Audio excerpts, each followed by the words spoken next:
People have asked me, does it matter to this process if they're missing teeth or if they have implants? So I wanted to discuss this in this video and explain why I don't think it matters that much. A little refresher on how this process works and how it's different from orthodontics. If you think about it, I like to describe the physics as a doorstop, right? What is a doorstop to? Doorstop sits between the wall and the door, right? So you're shutting the door and then boom, you hit the doorstop. You can think of the mouth guard as being a doorstop between your jaw and the skull, right? So normally we close until your teeth touch, and that is a certain amount of vertical height.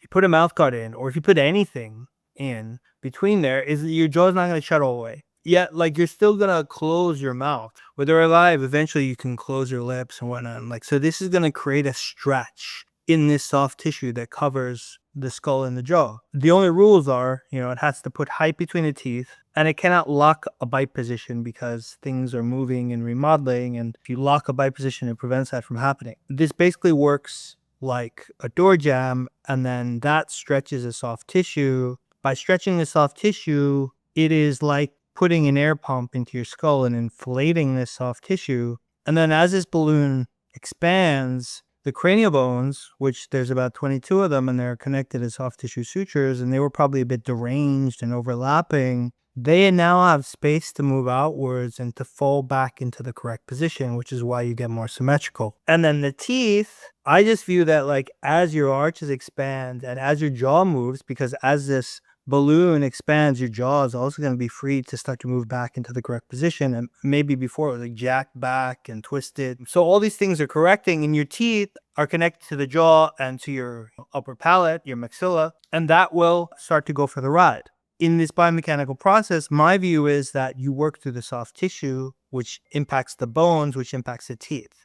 Orthodontists do it the reverse. Orthodontists try to move the teeth and try to move the bone, but they forget that there's this soft tissue. And so if you're not inflating the soft tissue, you're just going to cause those bones to derange. Now, back to the question of how the mouth guard works. So the mouth guard, if you're missing teeth, you can think of the mouth guard as being like this support beam. Like if you look in a building, or like there's these support beams and you cannot move them because then the roof will come down.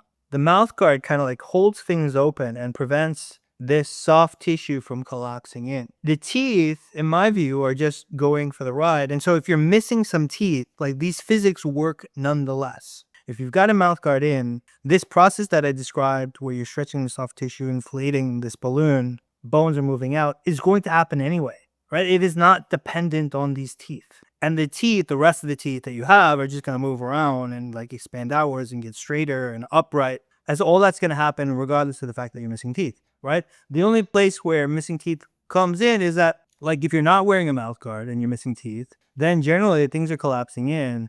And because you're missing a teeth, like the other teeth are going to migrate and move around. And as those other teeth move around, generally this curve of speed that I talk about flattens. Teeth help prevent the collapse in, but if you're wearing a mouth guard, it's like your cheat code that you're no longer reliant on the teeth to maintain the structural integrity of your skull, right? Things are going to expand outwards. About implants, so if you have implants, they will kind of go for the ride too. Like, I don't have an implant, so I'm not an expert on implants, but I've seen a number of people have implants, and then at least one person has had like the implant kind of moved with the process and they had to adjust it with their dentist. So for this reason, implants are screwed in, so they're not going to move and upright like the other teeth are. And for that reason, if you are thinking about getting an implant, I would do this process first. Your whole mouth is going to remodel, and you don't really know like how big should the implant be, what angle should it be, because maybe right now your teeth are all tilted in. So I would wait until you restructure your mouth and you're close to the end or finished, and then you'll have a nice wide gap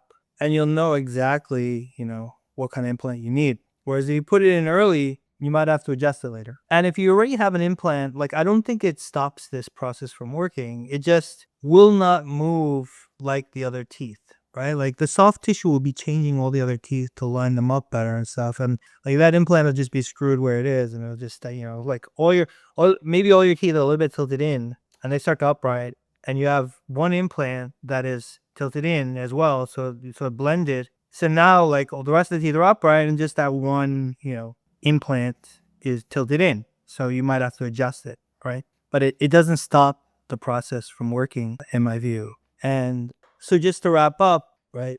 It's okay if you're missing teeth. It's okay if you have an implant. If you're thinking about getting an implant, I would hold off, do the process, allow things to move and restructure, and then like you can put the implant in later, right? And the implant does not help this process work faster in any way. The fact that you're waiting to put the implant in, I think is absolutely fine. Yeah, hope that helps.